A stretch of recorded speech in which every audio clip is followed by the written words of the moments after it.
Vamos a hablar de temas contingentes que tienen que ver cómo se enfrenta, cómo se sitúa la iglesia en estos tiempos complejos. Y particularmente hay dos temas que se van a tratar. El primero, el día de hoy, que se llama Jesús y la justicia social. Este tema lo va a dar nuestro hermano Tomás Recart Valse. Y permítanme compartirles una pequeña biografía de nuestro hermano quien va a estar con nosotros. Tomás se tituló el año 2002 como ingeniero civil industrial con mención en transportes de la Pontificia Universidad Católica. En el 2006 ingresó a la Universidad de Harvard, donde tuvo el máster de Administración Pública y Desarrollo Internacional, donde fue reconocido con el premio Raymond Vernon, el estudiante que mejor ejemplifica los valores del programa. Con el año 2002 al 2006, Tomás trabajó en Puentes UC, organización que sirve como nexo de intercambio de conocimientos y capacidades entre la Pontificia y la Universidad Católica y los municipios en contexto de vulnerabilidad. El año 2008, junto a Verónica Casas, Susana Claro, Claudio Sebag, Francisco Lagos y Bárbara Agliati, empezó a dar vida a lo que nosotros conocemos como Enseña Chile. Desde entonces ha sido su director ejecutivo. El año 2004, Tomás fue reconocido como uno de los 100 líderes jóvenes para la revista El Sábado del Mercurio y obtuvo el premio Endeavor Emprendimiento Social del año 2008 junto a Enseña Chile, que obtuvo el sello bicentenario el año 2009. El año recién en el que estamos, en este año, fue candidato independiente a constituyente por el Distrito 11. Lamentablemente no quedó, y por eso lo tenemos acá con nosotros hoy día. Él participa activamente en la Iglesia Anglicana de la Trinidad, donde participa de los ministerios de la predicación y oración, y fue líder de las misiones del Oriente Urbano durante los años 2004-2006. Casado, 4 hijos, y su familia le encanta hacer deporte, pasar tiempo en naturaleza y, por supuesto, participar de la iglesia. Tomás, entonces, estará a cargo de estos dos foros. Este es un modelo distinto que vamos a utilizar nosotros. El primero, como ya lo dije anteriormente, justicia social. Eso lo va a compartir hoy día. ¿Y cómo va a ser la metodología para que todos podamos considerar? El material ustedes ya lo tienen, se fue enviado a sus correos, así que ahí está el material para que ustedes puedan seguir la presentación de Tomás. Y la presentación la metodología va a ser la siguiente: va a ser una exposición de 45 minutos, para luego va a venir una sesión de preguntas y respuestas durante 25 minutos. Las preguntas que se realizarán las haremos por medio de chat, no se van a abrir los micrófonos para que las preguntas sean precisas. Los moderadores va a ser el pastor Enrique Navarrete y quien les habla. Y en este caso nosotros haremos la pregunta de lo que aparece en el chat. Y por supuesto, Tomás estará dando respuesta. Así que para mí es una alegría, querido hermano Tomás, estás muy bienvenido a nuestra casa. Así que el Señor te bendiga. ¿Qué tal si le brindamos un aplauso de bienvenida? Muchas gracias, pastor. Estoy realmente... tengo una sensación que me gustaría partir leyendo un versículo para que sepan cómo me siento. Dice así: estuve entre ustedes con debilidad y mucho temor y temblor. Y ni mi palabra ni mi predicación fue con palabras persuasivas de humana sabiduría, sino con demostración de espíritu y de poder, para que la fe no esté fundada en la sabiduría de los hombres, sino en el poder de Dios. Porque pude haber ido a Harvard, pude haber sacado esos premios, pero la verdad es que lo único que importa es la palabra de Dios y su espíritu y su poder. Y por eso me acerco a ustedes con ese temor y temblor. Es de verdad un honor poder hablarle a hermanos de la iglesia pentecostal, hermanos que tienen mucho más experiencia, más conocimiento, más años en el ministerio, y mi pregunta es, ¿qué hago acá? Digo, chuta, wow, tremendo, tremendo, tremendo. Así que muchas, muchas, muchas gracias por la invitación, los bendigo, los honro, son una bendición ya para mi vida. Y hoy día el tema que me invitaron a proponer, nace, también quiero decir que nada de lo que voy a decir de acá es mío, todo me ha sido dado, y el pastor David me decía, bueno, ¿cómo te preparas? De a poquitito estas cosas se me han ido dando y lo quiero compartir con ustedes. ¿Por qué? Romanos, yo no sabía que era compartir de Romanos, pero justo partí con Romanos también, 11:33, dice, oh profundidad de las riquezas, de la sabiduría y de la ciencia de Dios, cuán insosables son sus juicios e inescrutables son sus caminos. ¿Por qué esto es importante? Porque cuando hablamos, el tema hoy, ¿verdad?, es la justicia de Jesús. Hoy día, en un país que clama por más justicia, la pregunta es, ¿qué justicia? ¿Cuál justicia? ¿De qué justicia estamos hablando? Y si uno va a la calle, en cualquier región, y hace esa pregunta, la gente le va a dar respuestas distintas. Le va a dar respuestas quizás muchas veces sin fundamento. Pero la iglesia tiene que tener súper clara cuál es la justicia. ¿De qué justicia estamos hablando? Porque si no tenemos clara la maravillosa, preciosa, completa, consistente, variable y la más grande, la más potente justicia de Dios, puede ser que pasen dos cosas: que no nos involucremos en la justicia, que digamos, esto no es para mí, o, como dice Romanos, también Romanos 12:2, no se conformen a este siglo. ¿Y qué es lo que hacemos?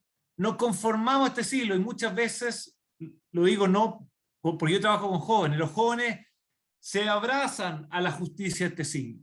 Ahí la vamos a ver cuál es. Y no necesariamente se abrazan a la justicia de Dios, porque no la conocen, no la entienden. Como dice Romanos 2, sino transfórmese por la renovación de su entendimiento, para que entiendan cuán buena, agradable y perfecta es la voluntad de Dios. Y yo, cuando hablaba con el pastor José, el pastor David, en mi anhelo es que todos salgamos de acá, ¡wow! ¡Qué increíble es la justicia de Dios! ¡Qué maravillosa! Nunca pensé que era tan bella, tan hermosa, tan linda, tan distinta a la justicia que hoy día se ofrecen en este mundo. La justicia de Dios es única, es incomparable, y es un diamante que tiene tantas caras que, por la gracia de Dios y el poder de su Espíritu, espero poder mostrar al menos un par de esas caras, por lo linda que es. Entonces, vamos a hablar, y quiero mostrar un par de libros, solamente como contexto. Aquí tengo varios libros que me hicieron leer, que es La tiranía del mérito, que es de un filósofo de la Universidad de Harvard, Michael Sandel. Otro libro que es La teoría del tejido social, lo importante que es el tejido social. O este libro que está muy de moda hoy día, que es se llama La invención de la naturaleza, que es la vida, el nuevo mundo de Alexander von Humboldt. Y después me voy a referir a estos libros, pero si uno ve lo que está en la Biblia es tanto más grande, tanto más potente, tanto más maravillosa la justicia de Dios. Y por eso quiero compartirlo con ustedes. Literalmente vamos a comparar la justicia de Dios con las propuestas de justicia que tiene este mundo hoy día. Entonces, vamos a el primer paso. Aquí está este papel, que es el texto que mandó el pastor José, y no tiene toda la información. Lo que me gustaría que hagan, si pueden, es rellenar ahí, que vayan rellenando. Hay un ejercicio pedagógico que es que puedan anotar sus notas ahí, porque vamos a ir, en el fondo, profundizando en estos temas. Si alguien se queda con este tema solo, va a ser solamente titulares y no vamos a entrar en las profundidades de la riqueza de lo que esto es. Entonces, para entender la justicia de la Biblia, que por supuesto es mucho más grande que esto, y voy a resumirla, yo diría, en 4 partes. Lo primero que quiero decir es que el concepto de justicia, la palabra justicia en la Biblia, viene de 2 palabras del hebreo. La palabra justicia se traduce del hebreo misfat y de otra palabra en hebreo que es el segundo punto, que es sadekah. Son 2 palabras, van a ver, distintas, pero al mismo tiempo van juntas. Y es muy importante entender por qué. Entonces, la primera palabra tiene que ver con reivindicar derechos. Tiene que ver con darle a las personas, por un lado, habla también de castigo, pero también de, en el fondo, derechos, producto de que todos somos hechos a imagen y semejanza de Dios. Entonces, nosotros no damos solo porque somos caritativos, sino que damos porque Dios así lo quiso en un instante. O sea, en un instante, Dios así lo mandó. Entonces, uno tiene que ver con el decir, desde la creencia, y esto es muy importante, como nosotros creemos que Dios nos hizo, y Dios nos hizo a imagen y semejanza, todas las personas tienen los mismos derechos. De ahí nace esto. Yo quiero contarle hoy día que el concepto de derechos humanos es un concepto totalmente cristiano. No existía antes el concepto de derechos humanos. Antes estaban los grandes próceres, los reyes, la casta religiosa, se podría decir, y todo el resto de las personas no valía nada. Eran esclavos o eran ciudadanos de segunda, tercera, cuarta clase. Hasta el día de hoy, en países como India, hay ciudadanos de distintas clases, pero cuando vino el cristianismo dijo, toda persona es hecha a imagen y semejanza de Dios, todos dijeron, wow, por ende merecen lo mismo, merecen el mismo acceso, merecen la misma dignidad, merecen el mismo trato. Y este concepto, hoy día, todos hablan de derechos humanos, pero si nos vamos para atrás en la historia, y sin ir más lejos, hace 40 años, era totalmente revolucionario, porque no se creía que las personas valían lo mismo. Pablo lo dijo, no hay esclavo ni libre, ni hombre ni mujer, ni judeo ni griego, sino todos somos uno en Cristo también. Entonces, el primer concepto que quiero que tengan es que la justicia viene efectivamente a decir algo que hoy día el mundo dice, reivindicar los derechos, pero viene de la creencia que todo de nuestro origen, viene la creencia de que todo ser humano es creado a imagen y semejanza de Dios. Pero es importante al mismo tiempo, y aquí nos diferenciamos de la justicia del mundo, que no solamente está Génesis 1, sino que también está Génesis 3. Y como todos somos imagen y semejanza de Dios, también creemos que somos personas, se podría decir, lo conocemos muy bien en nuestro vocabulario, pecadoras. O sea, somos personas que erramos el blanco, somos personas que cometemos errores. Y por lo mismo, es importante que haya justicia, porque creemos que hay un Dios amoroso que necesita reivindicar todas las cosas. Entonces, el concepto de justicia de Dios, yo digo, viene de Génesis 1, Génesis 3 y Génesis 4. ¿Por qué de Génesis 1? Viene de Génesis 1 porque ahí sabemos que Dios hizo el hombre y la mujer a su imagen y semejanza. También creemos, a la diferencia de las teorías de justicia de este mundo, que el ser humano es pecador. ¿Qué significa eso? Que estamos constantemente rompiendo esa justicia. Pero además está Génesis 4, que es algo que me encanta la Biblia, que si ustedes se fijan de cuál es la primera pregunta que Dios le hace al ser humano? ¿Cuál es la primera vez que Dios le hace una pregunta?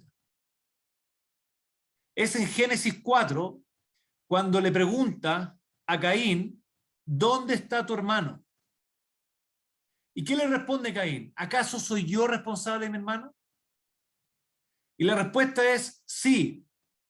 Es bien, se podría decir, interesante de Génesis 3, de que Caín, sabiendo que había matado a su hermano, le hace esa pregunta a Dios. Pero ese es otro tema, ¿verdad? ¿Cómo negamos la responsabilidad?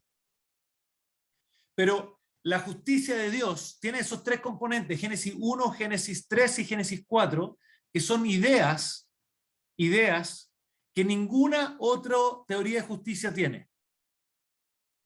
Todos merecemos dignidad, igual trato y los mismos derechos porque todos somos creados a la imagen y semejanza de Dios. Segundo, sin embargo, todos somos pecadores y quebrantamos esa justicia todos los días.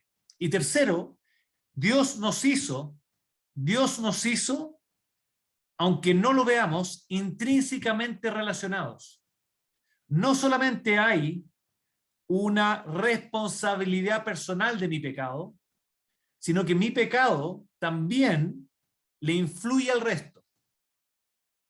Y eso es importante saberlo, porque después nos vamos a meter a temas como el aborto. Lo que yo hago, se vea o no, le influye al resto. Y aquí quiero ir a este libro, voy a empezar a sacar libros, que es interesante, porque el mundo para ciertas cosas reconoce esto cuando le conviene. Pero cuando no le conviene, no lo reconoce. En este libro, que es, en el fondo, La invención de la naturaleza, el nuevo mundo de Alexander von Humboldt, a finales del siglo XVIII, a principios del siglo XIX, von Humboldt viajó por todo el mundo y llegó a la teoría de que toda la naturaleza estaba relacionada. Y que si yo quemaba un bosque en China, eso le afectaba a la naturaleza en Chile. Es un ejemplo que yo pongo, no lo pone él, pero para que se entienda. ¿Qué nos hace pensar que lo que pasa en China no le afecta al ser humano en Chile? Si creemos que la naturaleza está relacionada, ¿por qué el ser humano no? Y sin ir más lejos, está el ejemplo del coronavirus. Lo que pasó en China sí le afectó a Chile. O sea, es una teoría que se comprueba ahora, ¿verdad? Lo que hacemos en una parte del mundo sí le afecta al otro. Lo mismo pasó con el SIDA. Lo mismo pasó con tantas, en el fondo, pandemias, que yo creo que lo que yo hago en mi habitación y que nadie me ve, no le afecta al resto, sí le afecta al resto. Eso es lo que te dice la palabra de Dios. Entonces, lo primero tiene que ver con este concepto de misfar, reivindicación de derecho, pero me interesa que venga de la creencia de esta Génesis 1, 3 y 4. Y segundo, y aquí es totalmente revolucionario, y nadie tiene ese concepto de justicia, es el Tzaddik. Y el Tzaddik habla de buenas relaciones. No solamente de la reivindicación de derechos, que es algo que uno escucha mucho hoy día en la calle, sino que el ser justo tiene que ver con cómo tú te relacionas con las demás personas y con Dios. Y lo revolucionario, por ejemplo, del cristianismo, que de nuevo nos diferencia de todas las teorías de justicia, es que, por ende, quizás lo más importante es lo que tú haces cuando nadie te ve. El sermón del monte, ¿verdad? El que tú seas justo, y sabemos que somos justos por medio de la sangre de Cristo, pero Dios te hace un llamado que tú debes ser justo, y esa justicia no solamente tiene que ver con reivindicación de derechos, sino que lo que tú haces y como tú tratas a la gente cuando nadie te ve.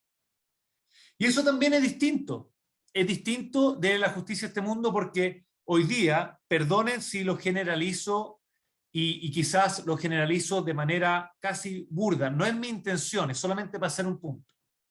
Pero en general, la derecha habla de que estamos intrínsecamente relacionados y lo que afectamos uno a otro dentro del hogar. Pero fuera del hogar, que cada uno, en el fondo, haga lo que quiera, ¿verdad? El libre mercado sin regla. Estoy exagerando, no es todo así. Estoy exagerando solamente para el punto. Y al revés, La izquierda dice, dentro de la casa haga lo que usted quiera, pero fuera de la casa estamos todos relacionados. Y lo que la Biblia dice es, estamos relacionados, queramos o no queramos, lo veamos o no lo veamos, dentro y fuera de la casa, porque Dios nos hizo así. Entonces, eso hace que el Tzedakah sea fundamental, porque hay otro libro que se llama Desiguales en Chile, que sacó el PNUD del 2017, dice que la desigualdad más grande en Chile, curiosamente, no es la desigualdad económica, no es la desigualdad de vivienda, ni de salud, ni de educación. La desigualdad más grande en Chile es la desigualdad de trato. La desigualdad de trato.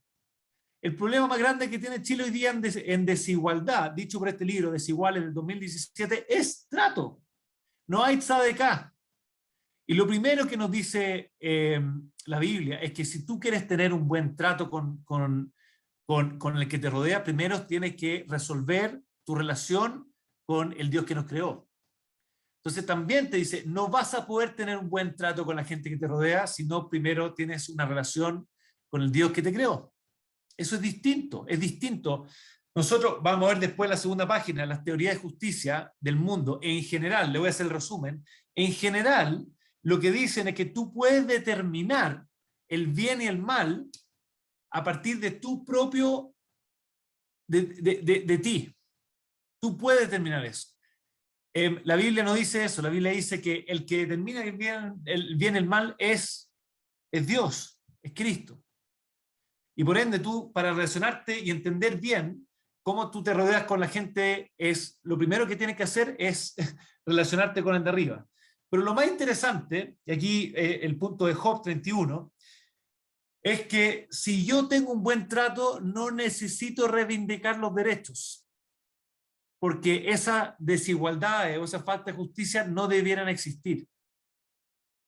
Entonces, si todos entendiéramos lo que es el buen trato, no habría que reivindicar los derechos, porque nunca hubiéramos transgredido esos derechos. Nos hemos preocupado por el más desposeído, nos hemos despreocupado por el más desvalido, nos hemos despreocupado por la viuda, nos hemos despreocupado por el huérfano. Entonces, para que vean que el concepto de la Biblia de justicia es muy superior, es mucho más completo. Es lo que tú haces cuando te ven y cuando no te ven. Pero nace, si yo lo puedo poner simple, de una creencia que es distinta, que es Génesis 1, Génesis 3 y Génesis 4. Así lo pongo yo. Somos creados de imagen y semejanza, somos al mismo tiempo pecadores y somos responsables por nuestros hermanos. Así Dios nos creó. Y lo sabemos, pero lo negamos. Esa es la respuesta de Génesis 4:9. Lo sabemos. Caín se ha matado a su hermano, pero lo negamos. Nos hacemos los locos, como se dice. Entonces, quiero ir a la página 2, de el texto que nos dio nuestro pastor, y de cierta manera ayudar a entender cómo está pensando el mundo cuando habla de justicia. Porque es muy importante. Yo trabajo en una fundación educacional. Todos los jóvenes dicen, queremos más justicia. La pregunta es, ¿cuál? ¿Cuál justicia?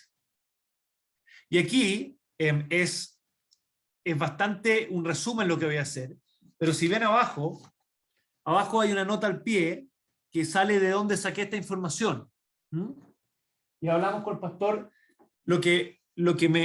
¿de dónde me baso? Me baso de este libro, de Justicia Generosa, de Timothy Keller, y de este artículo que está abajo, que es una crítica a la justicia actual desde el punto de vista bíblico.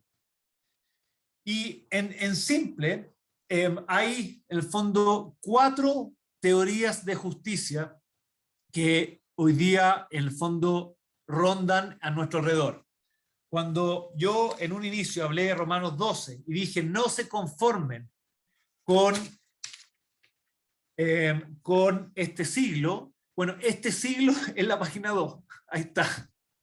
Ahí está lo que hoy día se ve en este siglo, ¿verdad? Y hay 4 justicias. Uno es la libertaria, donde básicamente el individualismo en su máxima expresión, y después vamos a la liberal, vamos a la utilitarista y vamos a la postmoderna, se podría decir marxista, que es justo el otro péndulo. O sea, si la libertaria es individualismo en su máxima expresión, la marxista cree que todo el problema, o la postmoderna, es del sistema.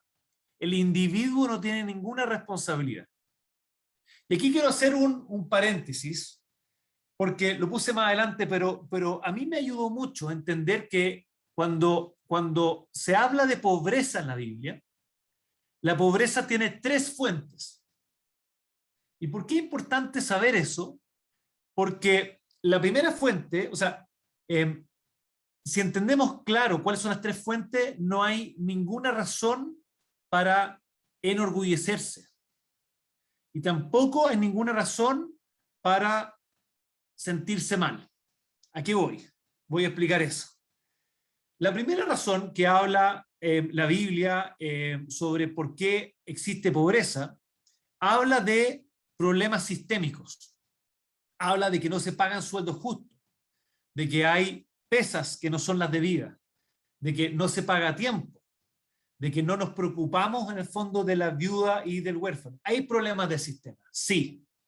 Pero también en libro de Proverbios, por ejemplo, el mismo Pablo dice: el que no trabaja no come. Entonces, hay decisiones personales también. Hay problemas sistémicos, hay decisiones personales. Son las 2 cosas. Y hay una tercera que es muy sabio de Dios, y después lo voy a tratar de explicar por qué, que tiene que ver con cosas que no manejamos para nada, como un terremoto, como una pandemia, como una inundación. Perdón, mi ventana está ahí. Entonces, hay problemas sistémicos, hay decisiones personales y hay, en el fondo, cosas que no manejamos. Y por ende, tu pobreza o tu riqueza no necesariamente depende de ti. Y por ende, no hay ninguna razón para vanagloriarte, ni tampoco para denigrarte. Y eso va a Génesis 4, ¿verdad? Que es, estamos intrínsecamente relacionados y nos tenemos que preocupar lo uno a lo otro. Entonces, ¿por qué digo eso? Porque yendo más a este lado, la justicia libertaria, que dice todo es en base al individuo, todo tiene que ver con decisiones personales, no conversa con la Biblia, porque sabemos que somos personas intrínsecamente relacionadas. Génesis 4. Si pueden leer, puse un versículo ahí, 1 Corintios 10:23, dice así.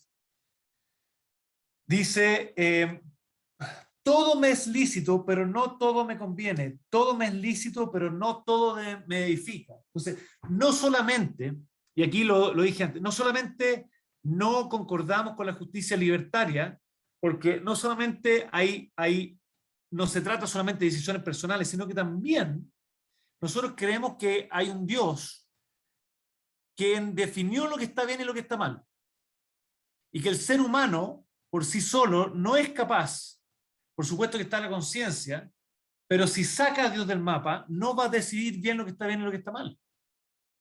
Entonces, yo puedo estar seguro de que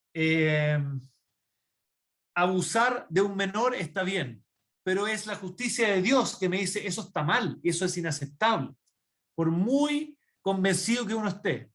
Y por eso, en el fondo, si la justicia fuera libertaria, cada uno haría lo que le estima conveniente. Y nosotros tenemos otro libro en la Biblia que se llama Jueces, que justamente dice eso.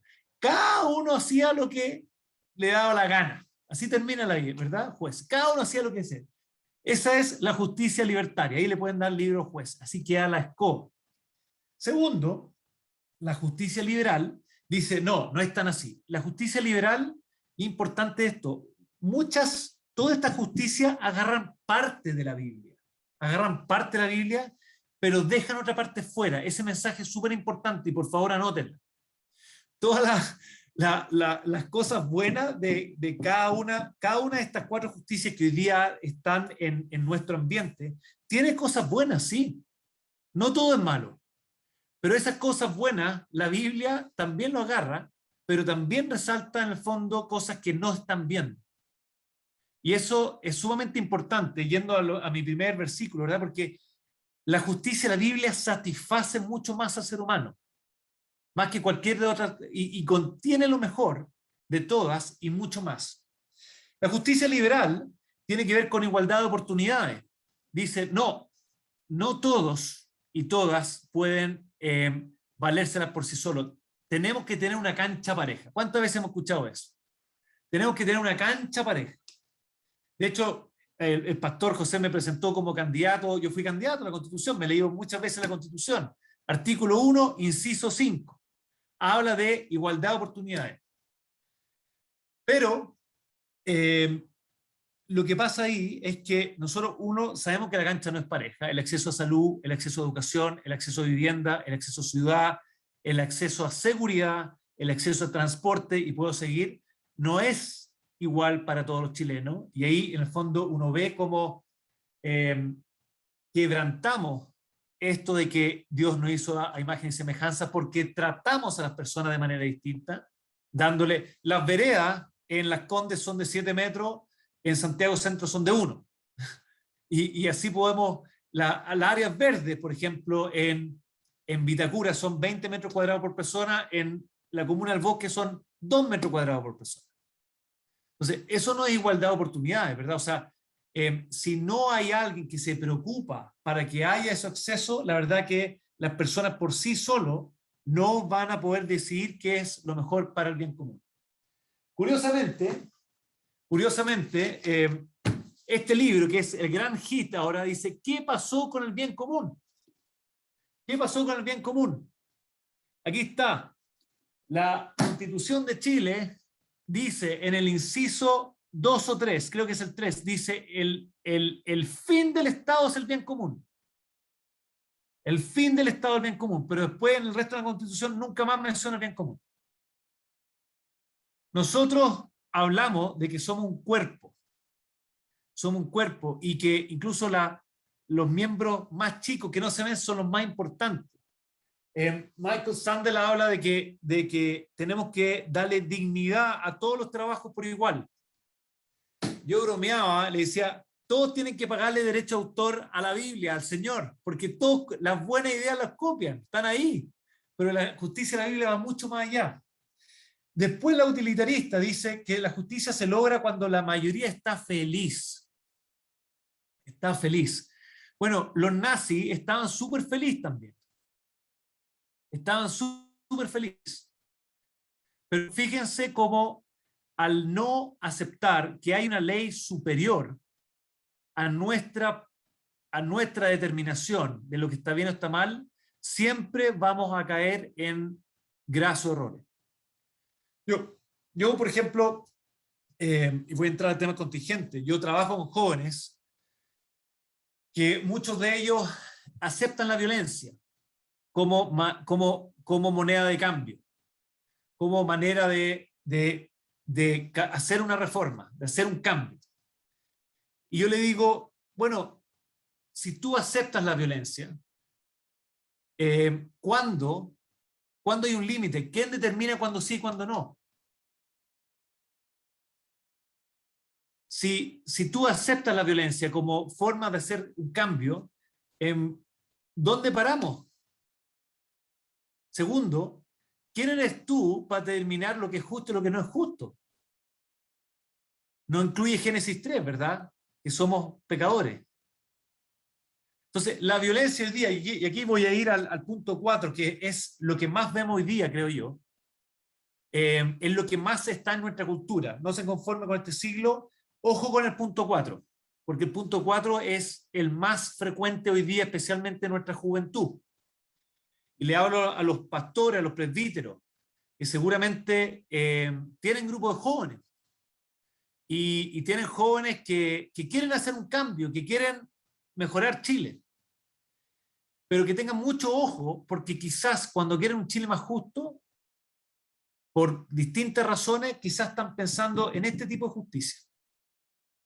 Y ahí tenemos que tener la sabiduría de Dios, ¿verdad?, para decirle, esta justicia sí tiene cosas buenas, pero tiene otras cosas que son muy nocivas. A la justicia que me refiero no es más que marxista, es postmoderna. ¿En qué sentido? Que la justicia básicamente se trata sobre quién tiene el poder.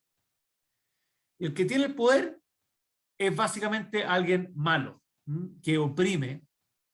Y la sociedad justa es básicamente cuando los que no tenían el poder tienen el poder. El problema, según la gente que cree en este tipo de justicia, es el sistema, es el Estado. Todos los problemas son el sistema o el Estado. Y fíjense lo que estoy diciendo. No hay ninguna implicancia de tu conducta personal. No hay ninguna implicancia, no se necesita, no necesita uno cambiar, no se necesita un cambio al corazón, no se necesita uno cambiar hábito, cultura, porque el problema es el Estado. Entonces ahí quiero ser bien específico, porque algunos cuestionamientos. Si el problema es el Estado, ¿por qué las cosas se van a solucionar cuando tú eres el Estado?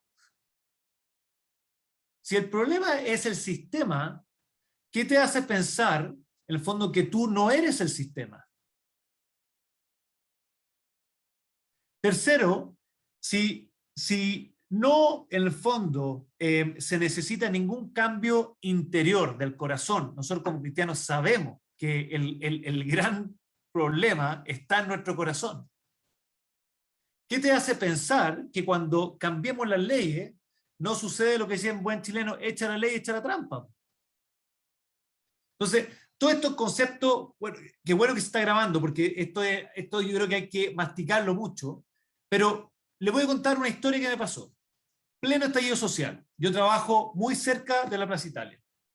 Y todos los jóvenes me decían, vamos a marchar y todo. Yo le decía, a ver, le hice una pregunta. Esto fue gracias a Dios. Fue algo que Dios me dio en el instante, no lo tenía preparado y fue de Dios. ¿Cuánto ustedes compran sin boleta? Eso le dije. ¿Cuánto ustedes compran sin boleta? Silencio. Entonces, ustedes quieren, en el fondo, que Chile cambie y que las grandes estructuras y que los empresarios y todas estas generalizaciones, ¿verdad? Pero, ¿qué te hace pensar que tú vas a, en el fondo, ser mejor si hoy día, con la responsabilidad que tienes, no compras con boleta? No pagas los impuestos que tienes que pagar. Se fieren lo mucho y te pondré, o sea, se fieren lo poco para ponerte en lo mucho. Entonces, si uno va a Efesios, la hermana Pamela leyó Efesios 2, ¿verdad? Uno en Efesios 4 habla de que, es muy interesante porque habla de una lista, se podría decir, de pecados, ¿verdad? Pero pone en igualdad de condición, por ejemplo, la fornicación y la avaricia. Entonces, los jóvenes hoy día están súper contra, se puede decir, los empresarios por la avaricia, con justa razón, pero en el plano sexual le da chipe libre. No, po. No, ¿verdad? O sea, la ley de Dios, que es superior, no hace diferencia y no exige, en el fondo, ser justo a todos por igual. Y ahí entendemos, obviamente, que la única forma de cambiar es por medio del corazón y lo que es el Evangelio. Es la muerte y resurrección de Cristo, lo que nos posibilita cambiar y transformarnos como personas. Pero lo que tenemos que entender es que, y voy a ir a un poco lo que puede hacer la iglesia, no sé si quizás estoy viendo que podríamos dejarlo acá y hacer preguntas, pero lo que tenemos que entender es que cuando uno va a la Plaza Italia, le dirán Plaza Dignidad, podemos, el nombre que ustedes quieran, pero uno ve que hay 20 carteles distintos. Hay muchas causas. Y eso se debe en gran parte porque todos en su cabeza tienen una idea de lo que es justicia distinta. No nos hemos puesto de acuerdo en lo que es justicia. Pero nosotros como iglesia tenemos el mejor mensaje de todo, el más lindo, el más completo, el más precioso. Y tenemos que ir, ojalá, a mostrarle la maravillosa justicia de Dios, lo que sale en la Biblia, porque si no, como decía antes, o no vamos a hacer nada, vamos a quedarnos dentro de nuestra iglesia y sin hacer ningún acto de justicia, o vamos a abrazar en el fondo una de estas culturas que hoy día se presentan en nuestro mundo. Y lo interesante acá, es que todas las teorías de justicia, si ustedes ven, tienen parte de la justicia que presenté al principio, tienen parte de Génesis 1 o de Génesis 3, curiosamente nadie habla de eso. Nadie dice que somos pecadores. Pero tiene parte de Génesis 1 y tiene parte de Génesis, todos hablan de derecho humano, por ejemplo, o tiene parte de Génesis 4, ¿verdad? Pero sacan en el fondo la otra parte, quizá la parte que no les gusta. Y ahí es donde yo creo que nosotros tenemos un mensaje maravilloso de sentirnos orgullosos y salir y ser sal y luz y poder, en el fondo, como decía, y creo que estoy todavía, pastor, me quedan 3 minutos, ¿no? Me quedan como 4 minutos. No, te estaba escribiendo. ¿Podría ser 10 minutos? ¿Podríamos avanzar en 10 Sí, minutos? Para... si quieren, podemos hacerlo bien cortito y vamos a la pregunta, porque yo creo que es importante eso, para mover más tiempo. Si quieres, termina la idea para ir a la sección de preguntas. Ya. ¿Cuál es el rol de la iglesia en todo esto? Como dije antes, ahí no solamente es proclamar, ¿verdad? Y enseñar esto. Yo tengo una debilidad, se podría decir, por la oración. Segunda de Corintios, de Crónicas 7:14, si se humilla mi pueblo, ¿verdad? O sea, yo creo, no creo, sino que la historia lo dice, es que las grandes transformaciones siempre han partido de la iglesia unida en oración. Siempre, siempre, siempre, siempre, siempre, porque la primera que tiene que cambiar es la iglesia. De rodillas cuando la iglesia manda el avivamiento, ¿dónde? Aquí, acá, ¿verdad? Manda ese cambio que se necesita en Chile primero por mí. Y cambia mi corazón. Y cambia quién soy yo. Y muéstrame dónde hay todavía, en el fondo, cosas que tengo que cambiar. Para poder ser total instrumento tuyo. Y termino con esto. Jeremías 7, 1 al 11. Yo hace mucho tiempo he venido meditando con estas palabras que salen en los 4 evangelios de Jesús cuando entra al templo sacando, ¿verdad?, a los mercaderes y dice, la casa de mi padre será llamada casa de oración. Y si uno sale de distintas maneras en los 4 evangelios, pero si uno une el relato, dice así, mi casa será llamada casa, la casa del Padre será llamada casa de oración para las naciones, pero ustedes la han transformado en cueva de ladrones. Y siempre me he cuestionado qué significa cueva de ladrones. Y uno puede darle distintas interpretaciones, pero lo curioso es que está citando Jeremías 7, del 1 al 11. Ahí dice casa de ladrones. ¿Y qué es lo que hace? Es cuando, en el fondo, hacemos, o lo pongo así, no hacemos la obra del Padre. Cuando no hacemos la obra del Padre. Y ahí es donde, por eso parto de oración, ¿verdad? Porque la única manera, en el fondo, de poder hacer la obra del Padre es, como leí al principio, en el poder del Espíritu Santo. Y como decía antes, no abrazando a este siglo, no abrazando las teorías de justicia de este siglo, sino que transformemos nuestra mente entendiendo cuál es la maravillosa, como dice al principio, la maravillosa justicia de Dios. Y desde ahí podamos, en el fondo,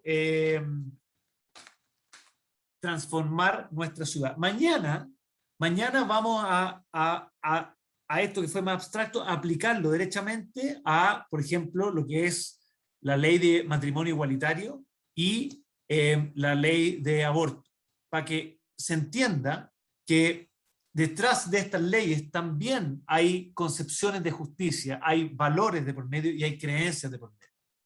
Es como el iceberg, para que entendamos lo que está abajo del iceberg. Amén. Amén, amén. Wow. Pastor, si quiere, le paso el micrófono y podemos hacer preguntas. Yo feliz de poder, ojalá, aportar en ese. Amén. Estamos viviendo tiempos de cambio, estamos viviendo un tiempo distinto. Yo creo que nunca nos imaginamos que podríamos llegar a este nivel de situación que estamos llegando como iglesia.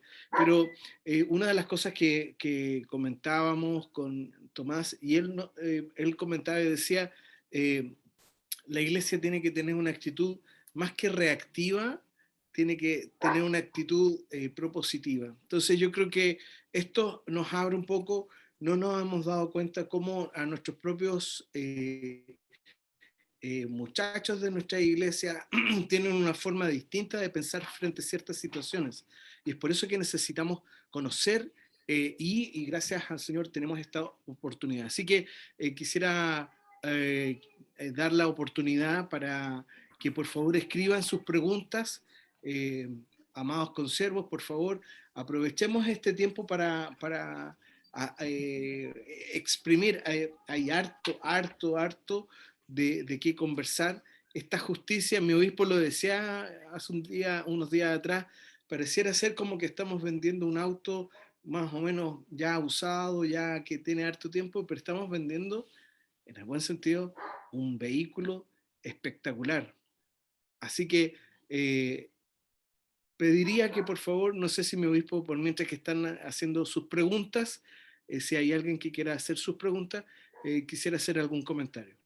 No, un comentario y a lo mejor aprovechar de hacer la pregunta aquí en vivo, darle gracias a Tomás. Quizás me di cuenta que en la presentación no se mencionó que Tomás es un excelente evangelista y predicador a la calle, así que tuve la oportunidad de verlo también predicando, compartiendo el evangelio ahí con muchos muchachos con mucho valor. Y preguntar, Tomás, mientras nuestros pastores ahí escriben, ¿crees tú que como iglesia no hemos logrado desarrollar este concepto de justicia? ¿Será que le tenemos temor a esta palabra? ¿No? ¿Será que deberíamos predicar más? Venir a Génesis 1, venir a Génesis 3, a Génesis 4. Hemos sido un poco, quizá, no digamos negligente, pero nos ha faltado con más fuerza en este tiempo hablar de esta justicia que es superior a la que se nos presenta. Me gustaría tu opinión al respecto. Muchas gracias, Pastor. Yo creo que es una muy buena pregunta. Y es difícil de entender porque la iglesia sin duda es ferviente y predica el mensaje más importante de la vida, del mundo, que es el Evangelio. Pero no somos capaces de quizás entrarse, por decir, a la mente de esa persona y de cierta manera relevar los supuestos y las creencias que ellos están en el fondo pensando. Yo creo que tenemos que, de cierta manera, revelarles, por medio del Espíritu Santo, la mentira que están creyendo. Y lo más difícil en eso es que no son 100% mentira, al menos que sea algo así evidente. Lo difícil yo creo que es mitad verdad, mitad mentira. O sea, lo difícil es que, como decía antes, hay muchas cosas en las 4 concepciones de justicia que presenté que también están en la Biblia. Entonces, lo complejo a mi juicio es decirle, mira, de lo que usted está pensando, esto tiene mucho sentido, y algo que, por ejemplo, el tema de derechos humanos, todo, sí, derechos humanos. ¿Quién inventó los derechos humanos? Dios inventó los derechos humanos. La Biblia fue la primera que los puso hace miles de años. Pero el mensaje fue mucho más completo que eso y satisface mucho más el alma, y es lo que hoy día está pasando. Y por eso me gusta cuando dice, renovemos de nuestro entendimiento para que comprobemos cuán buena, agradable y perfecta es la voluntad de Dios. Entonces, vuelvo a eso, o sea, renovar el entendimiento de cierta manera es como prender la linterna y que Dios por medio de su Espíritu revele, ¿verdad? Que eso lo que está pensando como justo, finalmente no es justo y finalmente es muy inconsistente y tiene grandes fallas que básicamente eh, van a replicar lo que esta persona está creyendo. Hay un versículo a propósito romano, me encanta porque dice que hacen lo mismo que critican, creo que es Romanos 2, ¿verdad? Que la gente hace lo mismo que critican, y eso suele suceder en todos estos argumentos, mañana lo vamos a ver, cuando dicen, por ejemplo, en el aborto, eso debiera quedar, o sea, no podemos imponer valores a nadie. ¿Qué es lo que está haciendo esa persona? Está imponiendo un valor. Está imponiendo un valor, o sea, es súper, yo como que pienso así, cuando la gente me dice, esto no hay que hacerlo, yo me acuerdo de Romanos 2, digo, él está haciendo exactamente lo mismo. El Estado no puede imponer sus valores a nadie. Eso es imponer un valor, eso en sí es una fe, eso en sí es un valor que está haciendo. Entonces, es mucho más sano decir, bueno, ¿cuál es el valor? ¿Y en base a qué? ¿Qué es lo que lo sustenta? Versus no hablemos de valores, porque eso ya es un valor en sí. Tomás, tenemos una pregunta en el chat. ¿Tiene alguna Sí. idea de por qué cuando la iglesia en Chile estaba en su mayor crecimiento numérico se presenta este estallido social? ¿Qué respuesta o mensaje estábamos transmitiendo? Yo no sé si, no tengo información si es el mayor crecimiento numérico. Si uno ve el censo, que puede tener un error, dice que como pueblo evangélico no hemos crecido en los últimos, si no me equivoco, 20 años. Entonces, yo sí creo que es una oportunidad para la iglesia para salir con más que salir, lo pongo ahí, es poder volver firme a la oración, volver firme digo, la vida en Jesús y la proclamación del Evangelio. Yo creo, pastor, que en número, desde la información que tengo, no hemos crecido a nivel significativo en los últimos 20 años. Quizás me estoy equivocando, pero eso al menos dice el censo. Quizás yendo un poquito a la misma pregunta, a lo mejor la pregunta sería, ¿qué estamos transmitiendo como mensaje? A lo mejor no ha sido no ha permeado tanto el mensaje de Cristo como debiera. Quizás esa es la pregunta. Sí, yo creo, leyendo lo que leí al principio, es que lo que decía el pastor también, a veces la iglesia en su mensaje hace creer que nosotros predicamos una moral y no una transformación del corazón por medio de la sangre de Cristo, que ese es el evangelio. Entonces, como decía, leí aquí 1 Corintios, ¿verdad? Que no me propuse saber entre ustedes cosa alguna, sino que a Jesucristo y a este crucificado. Y no me malentiendan, yo no apoyo el aborto para nada, o sea, soy muy, se podría decir, conservador en todos los temas morales, muy, pero el mensaje es Cristo. Y muchas veces, como dijo el pastor José, salimos en el fondo reactivamente, salimos cuando pasa el aborto y ahí salimos, ¿verdad? Reactivamente, en vez de proactivamente salir a hablar de Jesucristo. Y Gálatas 3:1 dice, ¿verdad? Oh insensatos, ¿cómo cambiaron el mensaje tan rápido? Estoy parafraseando, ¿verdad? Y no quiero generalizar, no estoy hablando de la iglesia pentecostal para nada, estoy hablando como en términos generales, porque por alguna razón, la iglesia se ve como un mensaje moralista y no necesariamente están conociendo a Cristo. Entonces,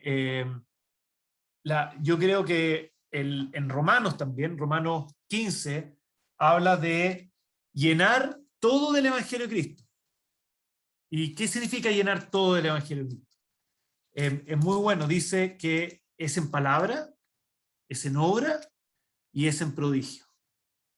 Lo estoy buscando acá para ser exacto. Es en Romanos 15, 18. Porque no osaría hablar sino de lo que Cristo ha hecho por medio de mí para la obediencia a los gentiles, con la palabra, con las obras, con potencia, señales y prodigios en el poder del Espíritu de Dios. Y después dice, todo lo he llenado del Evangelio de Cristo. Entonces, yo creo, Pastor Enrique, ¿verdad? Creo que quizá ese es el mensaje, que llenémoslo todo del Evangelio de Cristo. ¿Y qué es eso? Es palabra, obra y potencia, señales y prodigios. Sí, hay otra pregunta respecto a lo que estamos viviendo actualmente respecto a lo que es este asunto de la nueva constitución que se está haciendo.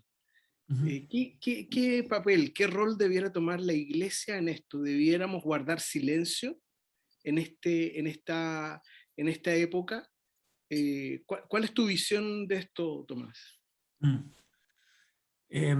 Buena pregunta, y yo transparentar que yo voté apruebo, y la principal razón para votar apruebo es porque no puedo negarme a la oportunidad de conversar el país que queremos.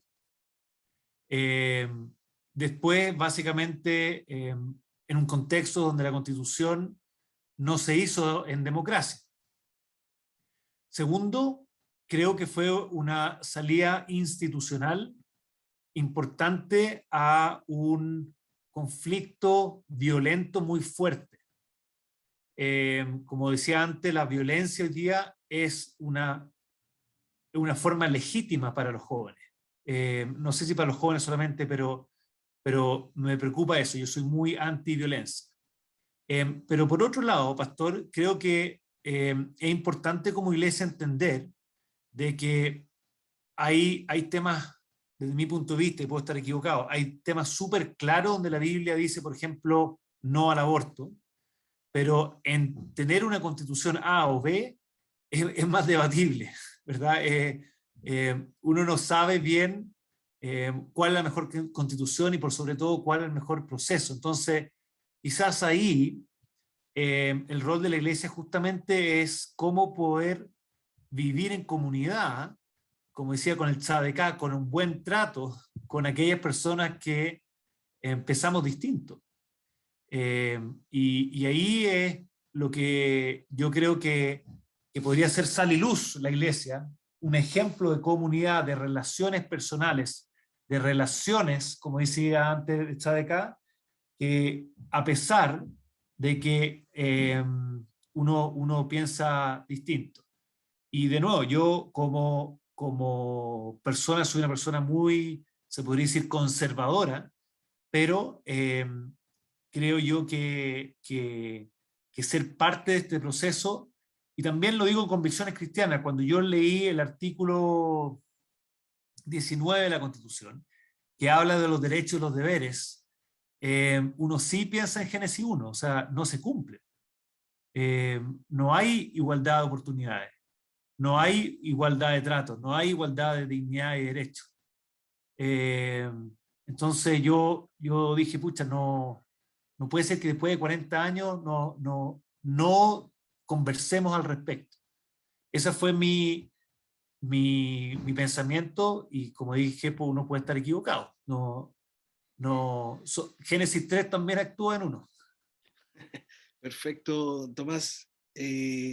Otra pregunta que llegó, y creo que esta ya la última para cerrar esta etapa, esta parte, dice, aprovechando tu experiencia con los jóvenes, ¿podrías mencionar algunas estrategias para hacer iglesia en medio de nuestra comunidad con ellos? Entendiendo que estos jóvenes de hoy día tienen una visión y tienen mucho conocimiento a la mano y tienen han vivido otras experiencias que nosotros no, pero a la vez también ellos no tienen otras experiencias que nosotros sí tuvimos. Entonces, ¿tú nos podrías hacer alguna mención, alguna estrategia? A ver, voy a decir como algo más en el ámbito social y después voy a decir algo más como en el ámbito espiritual, aunque ambas están relacionadas, obviamente. Pero lo que a mí me pasa cuando, por ejemplo, hablamos de educación, y creo que un buen ejemplo, es que si uno ve las fotos de educación en Chile, uno ve la calidad de la educación y la equidad en educación, y le saca una foto, la foto es súper mala. Tenemos poca calidad y tenemos poca equidad. Pero si uno ve la película de cómo hemos ido avanzando en los últimos 40 años, y sin ir más lejos, del año 2000 al 2009, somos el país que más mejoró en el mundo.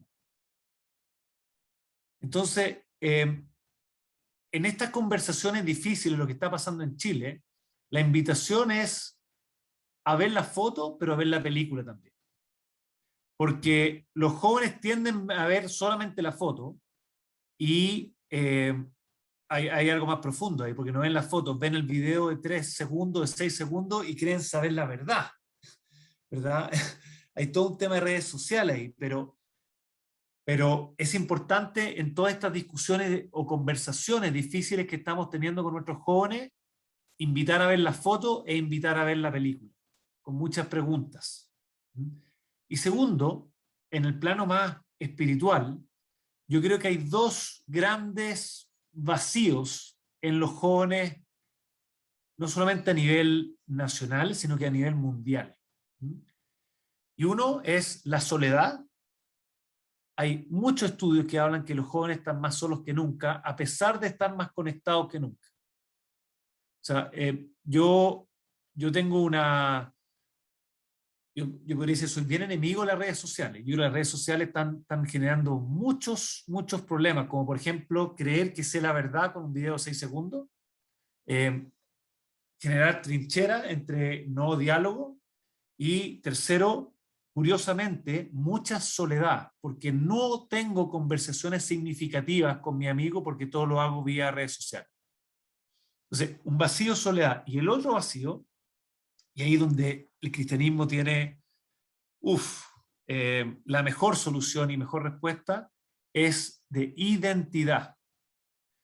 Cuando uno ve lo que decía antes en la Plaza Italia o Plaza Dignidad, tantas pancartas, eso es producto de la falta de identidad también, porque necesitan, en el fondo, sentirse valorados, significativos, me la juego por algo, valgo, ese es mi valor.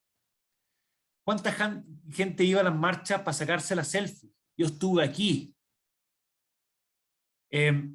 Y eso viene del concepto de que yo valgo por lo que hago, no por lo que soy. El cristianismo, la Biblia, dice que yo valgo por quien soy, no por lo que hago. Por supuesto que, de nuevo, lo que hablaba la hermana Pamela, ¿verdad? Que yo fuimos creados, ¿verdad?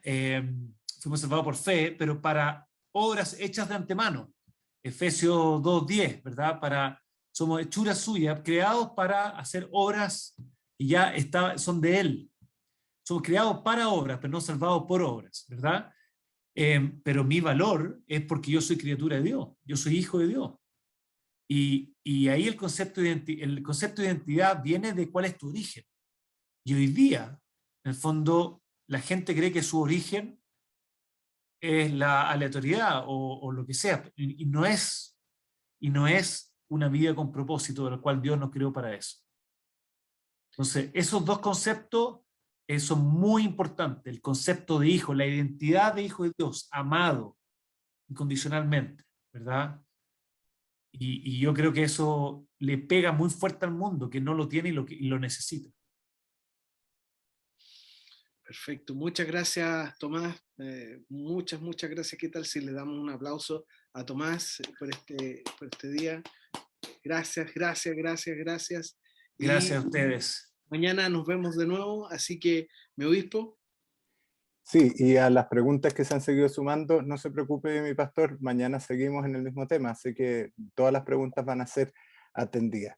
Somos todos creados a imagen de Dios y por lo tanto somos sujetos de justicia, debemos el mismo trato a todas las personas, pero capítulo 3 de Génesis, somos pecadores, todos, ¿verdad? Vamos a quebrantar esta justicia. No hay alguien que sea superior en justicia uno que el otro. Y lo tercero, ¿verdad? Génesis 4, este aspecto relacional. La pregunta de Dios acá, ¿dónde está tu hermano? Lo que yo hago afecta a mi hermano. Qué interesante manera de hablar acerca de la verdadera justicia, porque no hay otra justicia sino la que aprendemos de parte de la palabra de Dios. Gracias, Tomás, nos bendice mucho, nos ayuda tremendamente, está justo en lo que necesitamos, así que damos gracias al Señor por tu vida y expectantes de lo que va a ser el día de mañana, ya entrando más en tierra derecha con respecto a estos temas que a veces nos parecen tan difíciles de abordar.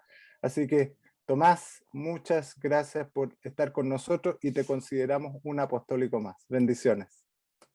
Bendiciones para ustedes. Muchísimas gracias. Muy honrado por tener este espacio y poder compartir la palabra con ustedes.